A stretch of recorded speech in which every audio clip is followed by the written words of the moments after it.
राजसाहेब आपण एक सोशल मीडियाला व्हिडिओ व्हायरल केला आहे आणि एकनाथ शिंदेसुद्धा पैसे घेऊन आल्याचा आरोप केला, काय सांगा? मालवणमध्ये 2 दिवसापूर्वी म्हणजे परवाच सभा माननीय एकनाथ शिंदेंची होती आणि त्या शिंदेमध्ये मालवणवासियांना भाषणामधनं काय किंवा घोषणा कुठली झाली नाही किंवा सभेमध्ये लोकांना काय उद्देशून ते काय बोलले नाहीत. परंतु एक मात्र निश्चित झालं की त्या हेलिकॉप्टरने येताना ज्या 2 मोठ्या जड बॅगा होत्या त्या जड बॅगा मात्र मालवणात काल रात्रभर वाटत होते आणि त्यामुळे एकीकडे एकनाथ शिंदे किंवा शिंदेसेना ही भारतीय जनता पार्टी पैसे वाटप म्हणून आरोप करतो, परंतु हे दोन्ही एकाच नाण्याच्या बाजू आहेत. लोकसभा आणि विधानसभा निवडणुकीमध्ये ह्यांनी पैसे वाटूनच ह्या निवडणुका जिंकलेल्या आहेत आणि आता पण कशा पद्धतीने पैसे वाटतात ह्याचा व्हिडिओ मी माझ्या सोशल मीडियाला टाकलेला आहे आणि निश्चितपणे त्या व्हिडिओत असं दिसतंय की जे पैशाच्या बॅगा कशा जड असतात आणि त्या बॅगा कशा घेऊन पळवत आहेत हे दिसतंय. ते 4 दिवसानंतर काल रात्रीसुद्धा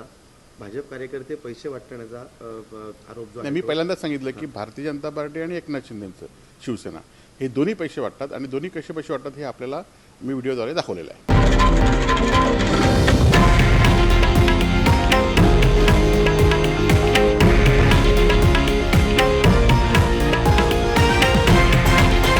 हे आहे देशातील नंबर 1 न्यूज नेटवर्क आणि आपण पाहत आहात TV9 मराठी, एकमेव.